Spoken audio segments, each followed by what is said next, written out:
Welcome to Skin to It podcast, your guide to healthy skin. I'm board certified dermatologist Dr. Sandy Skotnicki. And I'm Marlo Sutton, fashion stylist and beauty enthusiast. So today we have a great episode for you listeners. We're going to talk everything about fragrance allergy to personal skincare products.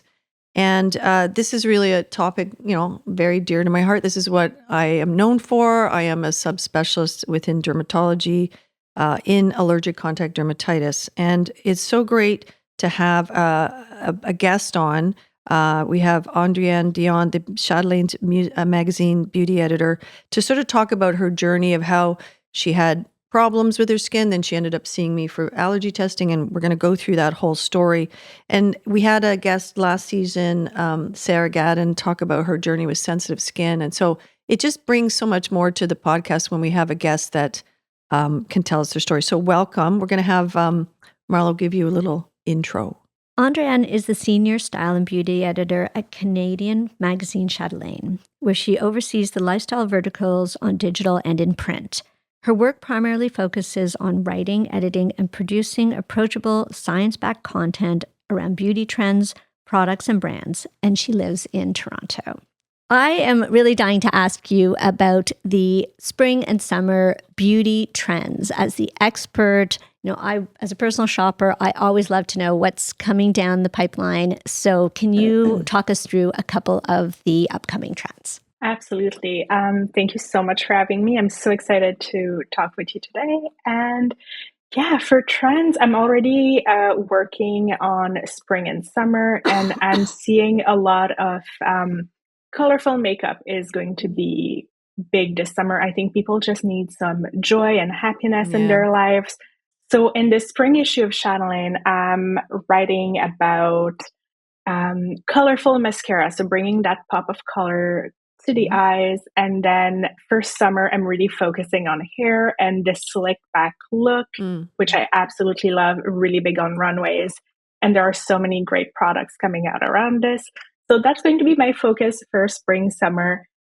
Really excited about the beauty trends that are coming out. So I want to start, let's clarify what a fragrance allergy actually is for our listeners. It's not quite what many people might assume. So people probably think it just causes headaches and congestion, but obviously, as Sandy's going to go into it, there's a lot more to it. So Sandy, just to start off this podcast, can you give us a real good definition? So, one of the reasons we wanted to do this episode is fragrance allergy is so prevalent, and it is not fragrance allergy, fragrance reactions, because that's what we're going to really delve into that. And, again, I want to thank you for coming on as a guest to talk about your journey with fragrance allergy. So let's talk about the different types. So you sort of alluded to this sort of people getting headaches, and that's an intolerance, or sometimes we call it chemical sensitivity syndrome, where people get a headache, they feel nauseous. And I want to actually share a personal story. I was traveling with some girlfriends. We were at a mall or something, and when they spray the perfume on the little card, and I smelt it. And I had such a visceral reaction to it, like nothing I've ever had before, like nausea, and I had a headache, and the headache lasted for days. And then ever since that time, I've had an issue with like the smells, and I know you're going to talk about some of your personal journeys with that. So that's not what we're talking about on this podcast. It's a very big problem, and for anybody that is suffering from that, chemical intolerance is one thing, or an intolerance to a chemical, or fragrance, but chemical sensitivity syndrome. There is a specialized clinic at Women's College Hospital here in Toronto, Canada, and they're one of the few in the world, and they deal with that. Then there's an allergy where you get stung by a bee, or you eat a peanut. If you eat fragrance, you're not going to die, right? So that's called a systemic internal allergy. You would see an allergist for prick testing. And when you talk to people about allergy testing, they're like, oh yeah, I had it done. I had it on my arm. I go, no, that's not what we're talking about. So what we are talking about today is fragrance allergy to things that touch you. That's called contact allergic dermatitis or eczema, which is my subspecialty interest. And we're going to learn all about it through Adrianne's journey of going through it. Right. Yeah. So I know that to diagnose fragrance allergy to something you're using, something you're using on your hair, your skin, you need to do patch testing, Yeah, right? so patch testing is the gold standard to determine if you are allergic to something in your skincare, your hair care. When you take the bottle and you turn it around, you see all those crazy names. We actually test you to those chemical ingredients and we put them on the back. So rather than me droning on about patch testing, this is your chance, Andréanne, to tell our listeners about your journey, like how you came to see me at St. Michael's Hospital, how I patch tested you, and what patch testing meant to you and how you experienced it. So, Oh, it's been a really long journey for me. It started when I was a kid. The first thing I remember about having an allergic reaction to a product is when I was maybe 5 or 6 at Halloween. My mom painted my face with one of those, old school face painting crayon yeah. kits. Mhm. And I still remember the smell, and I kept going, it hurts, it stings. And everyone was like, no, no, no, you're good, you're good. And Mm. that was my first ever allergic reaction. I remember it so, so clearly. And ever since then, it's been, I would get these rashes out of nowhere, often on my hands, and they would creep up my arms, or it would happen often around my eyes, my ears, and then creep down my neck, down my chest. And they're really, really painful. They spread really quickly. They get really swollen. They burn.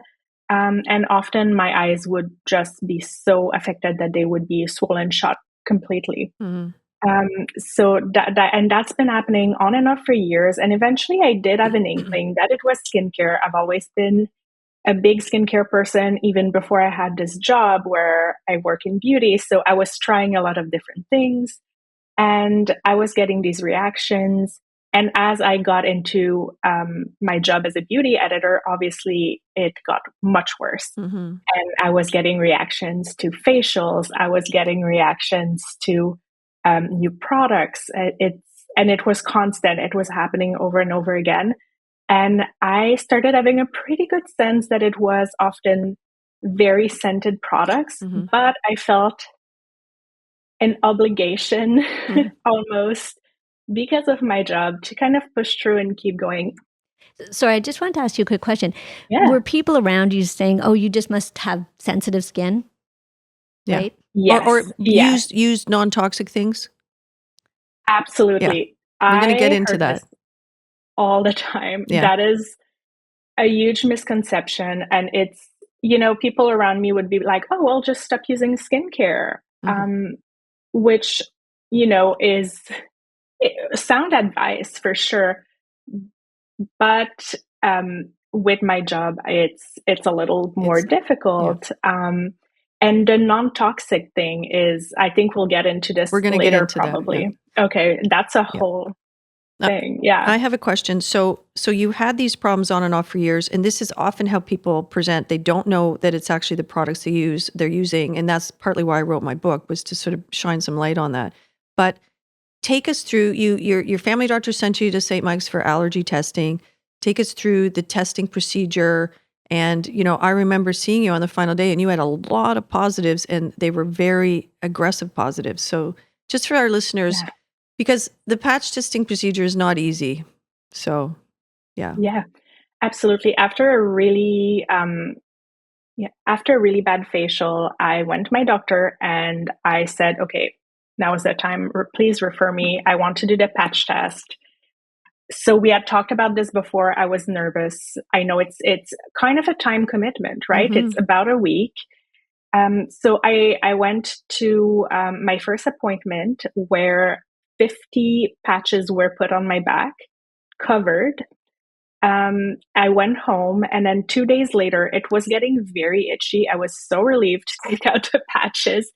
After 2 days, we took out the patches at home. I took some photos, sent them to the clinic, and then a week after my initial appointment, I came to see you at the clinic Mm-hmm. for a reading of the results. Mm-hmm. And I have to say, I wasn't expecting the reaction I got from everyone at the clinic, because for me, the pain, it was very localized itching and burning. And on the scale of the reactions I've experienced in the past, it barely registered. Right. So for me, I wasn't expecting a big reaction. But I remember as your nurse and your fellow were in the room and they took it out and they were like, "Oh wow, oh God," Yeah. and and that was really the first time I ever thought, "Oh, this is much more serious than I thought. This is much worse than I imagined it might be." And then you came into the room. We had a little talk, and I remember as you left with your fellow, you said to him, "Wow, she's very allergic." And in that moment, I felt shocked and I felt worried about what might Oh, I'm happen sorry if with I. my. Oh, Oh, no, no, Yeah. no. Oh, Sandy, no, absolutely. But I felt shocked, but immediately after, I felt relief because I felt that I finally had the Yeah. answers. I felt vindicated for all the times that I went and I was seeking medical help and felt um, a, a little over the top about it. It felt silly. It felt like I was wasting people's time, or people Oh, would tell me, "Oh, it's just a rash. You're fine." So yeah. Right. I felt so much relief in that moment. So it's so nice, but also upsetting to hear you say that because I drone on I've been for years about how fragrance allergy can actually ruin people's lives, and and you have have significant allergy to multiple fragrances, which we're going to sort of get into what that means. But and Sandy, yeah, I guess one of my questions, and for both of you, so you noticed this when you were quite young with the Halloween, I mean, obviously Mhm. that stuff is probably toxic for a lot of people, but, you know, I have a so, good video on that one. But yeah, okay, Halloween makeup. Yep. right.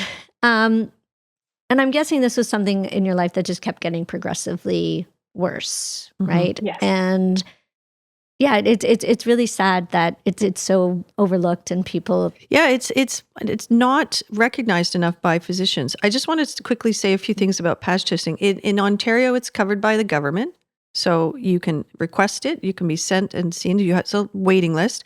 If you work in an occupation, like fragrance is a very important thing if to personal care, but you might be reacting as a hairdresser to hair dye, or you might be a mechanic who's reacting to the gloves. So we have occupational allergy to workplaces. We deal with that. We also deal with WSIB claims, Worker Insurance Board claims. Patch testing is available across Canada. It's not available in some provinces as much as it should be, BC in particular.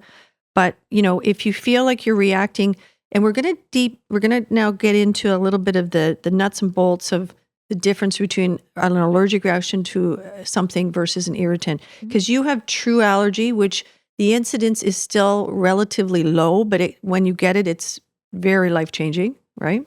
Yeah. Um, what I wanted to really talk about was you have a true allergy to ingredients. Most people will have an intolerance or an irritation. So if we talk about statistics, if I see 100 people in my clinic who are referred for, I have reactions to makeups and, I can't use things, only about maybe 10 to 20% of them will actually have a positive like you did.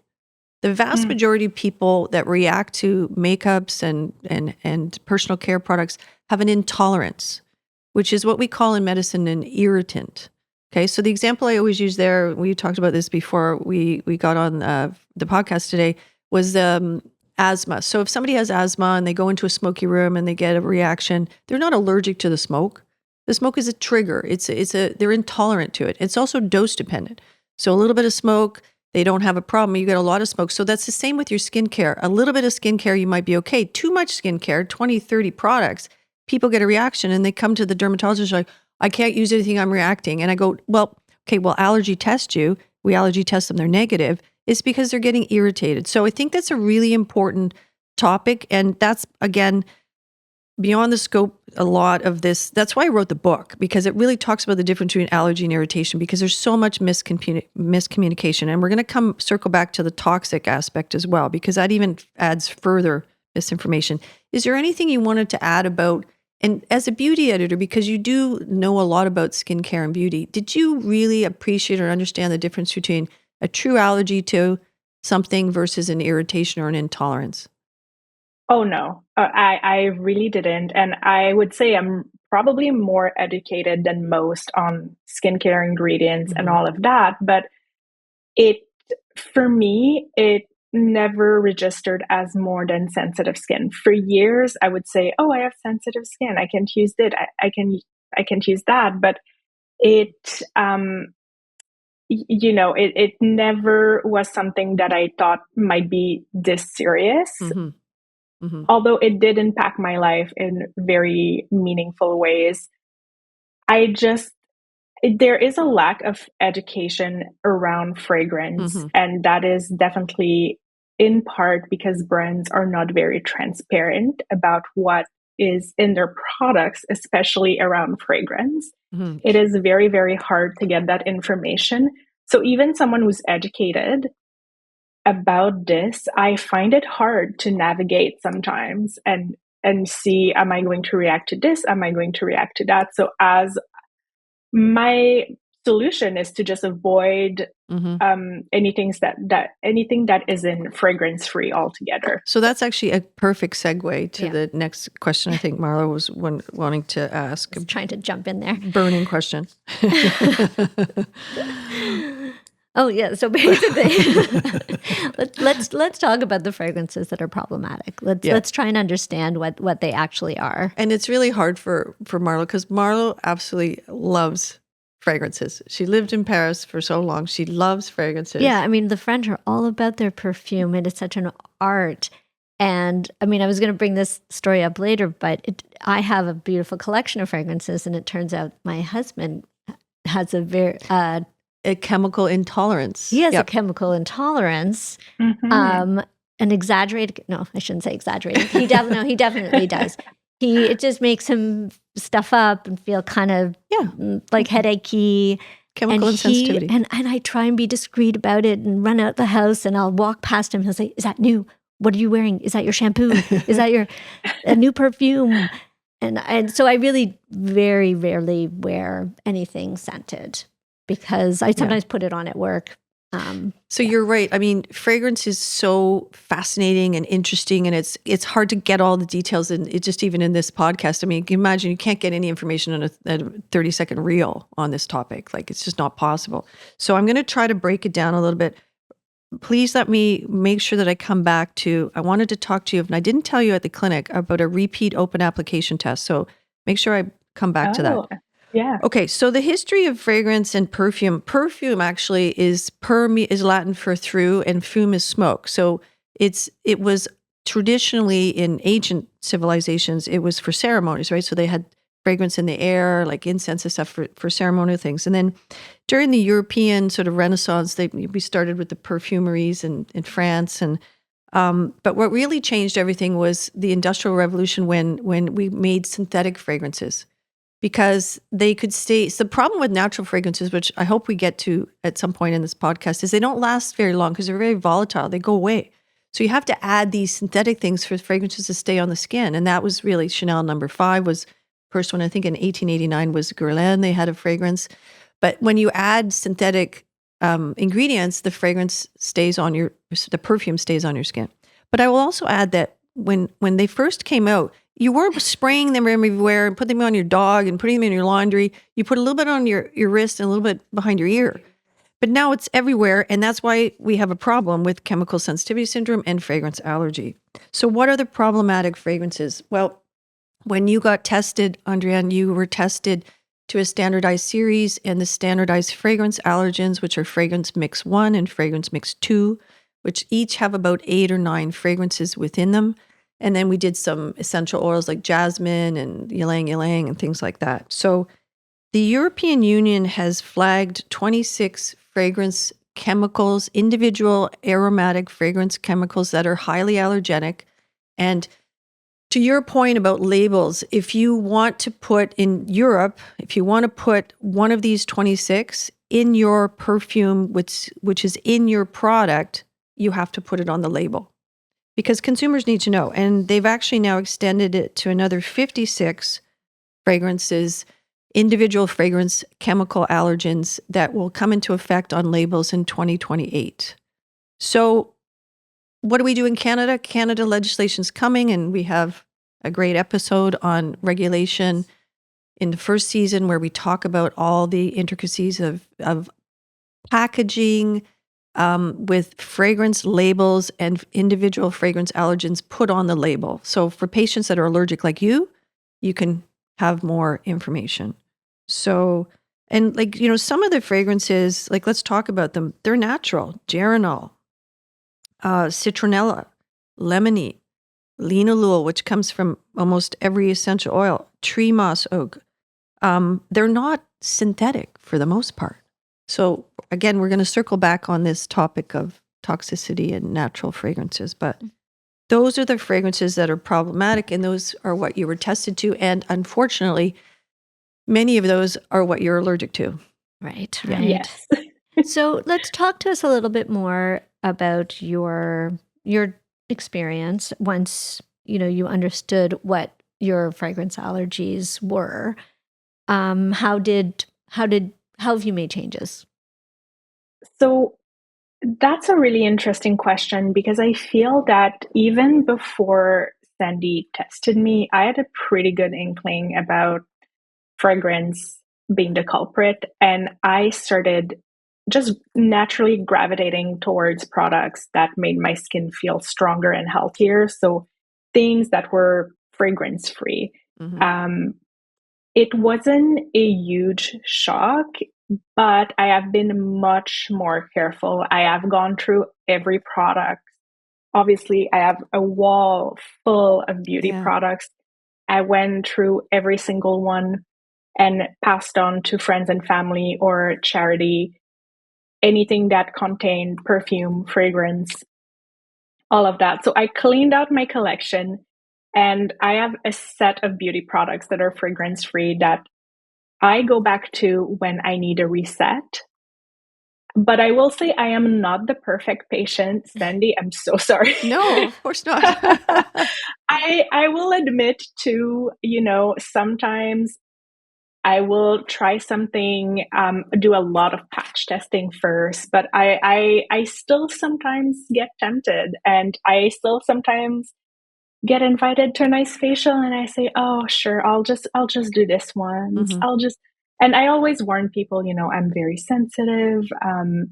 It, it, I don't get into the allergy thing. I think a lot of people don't understand what that means, but I'm not perfect, but I have cleaned up my act pretty well over the past few months, the past year, and I found products that work for me. They're not the most exciting. They're not you know, the most colorful. They're not the most eye-catching, but they work really well for me.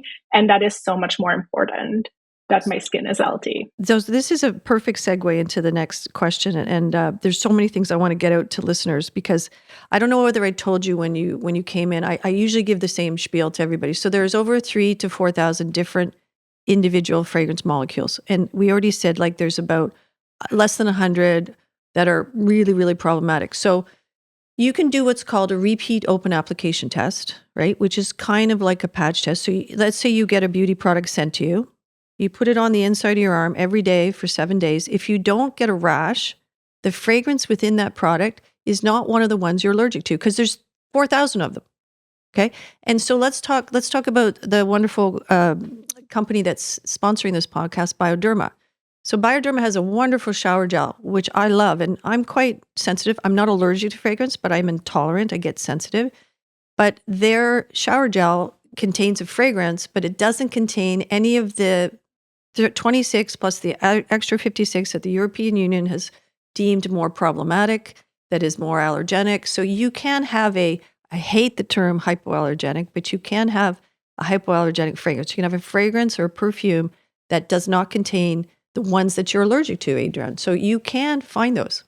What I really want to get across to listeners is if you are truly allergic to fragrance, or you have an intolerance, it's about trial and error, because there are so many fragrance molecules, and some of the companies really that understand skincare are going to use fragrance molecules that aren't problematic, So when if you take kills me when I see these natural brands that, it says fragrance free on it. Right. And then you look at the bottom of the label and it's got geranol, limonene, linalool. they've used essential oils, which are not deemed fragrances because they're being used in the product for medicinal purposes, and then they put fragrance free on the label. So, it's yeah. Okay, but if they say unscented, so that's always the question. Fragrance free is different than unscented. So if we really want something that doesn't have a scent. Yeah. Okay. So it's so complicated. And again, that's why I keep harping on the book, but I mean, because it's just hard to get all this information out. Sure. So to answer your question, Marlo, fragrance free on a label is supposed to mean there's no fragrance molecules, individual fragrance molecules in it. Now that doesn't even hold anymore. Okay. We'll come back to that. Unscented means there's no scent, that you pick it up and you put it on your skin. You don't smell anything, but it can contain fragrance molecules. So they're not lying about that. Okay. The problem is, like right now you can go to, a health food store and buy a fragrance-free shampoo. It says fragrance-free right on the label, but it contains, lavender or something else, which is being used for medicinal purposes. So it's not fragrance-free. So, I mean, one of the biggest, I get patients coming to me that have been patch tested at other clinics and they're like, I'm allergic to fragrance, but I'm using fragrance-free products and I'm still having rashes. And I go, well, can you show me what you're using? I'm going, you're using fragrance products because they have natural. So let's actually talk about this idea of natural fragrance and toxicity. Okay. I want to hear from a beauty editor and you are very knowledgeable, your sort of take on, you have fragrance allergy and the knee-jerk response by most people is to go natural and non-toxic. Did that work for you? Oh, no. Yeah. That's the short answer. Yeah. Yes. We've talked about this before, but one of my worst ever reaction was from a clean, natural brand. Mm-hmm.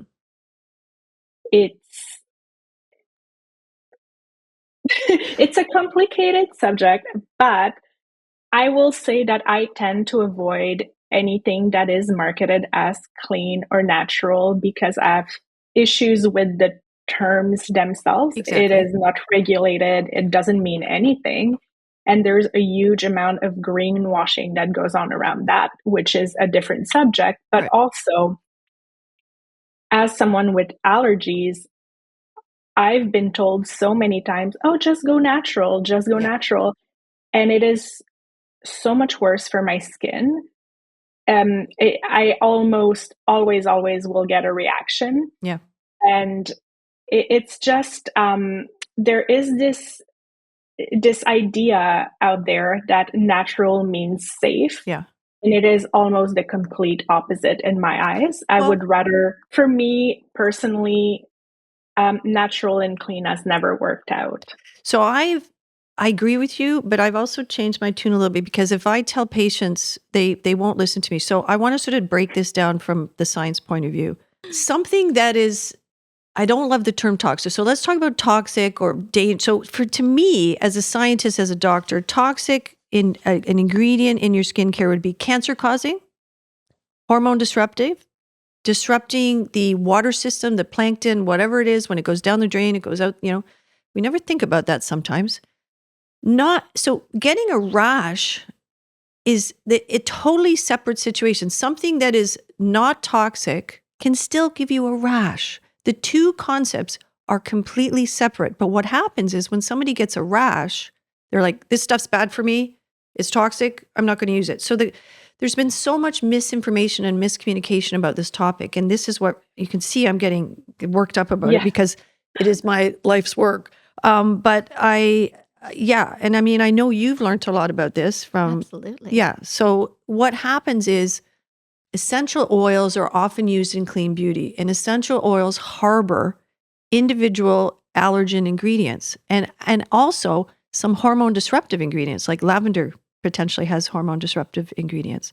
So you can't assume that a natural product is not going to give you a rash. It might be better for the environment and might have less cancer-causing ingredients, but it can still give you a rash. Yeah, it is. It is so hard to navigate, and that's why we've been talking about those bite-sized information that you read, that you see on TikTok or on Instagram or whatever it is very misleading, and you don't get it can be misleading. You don't get the full picture.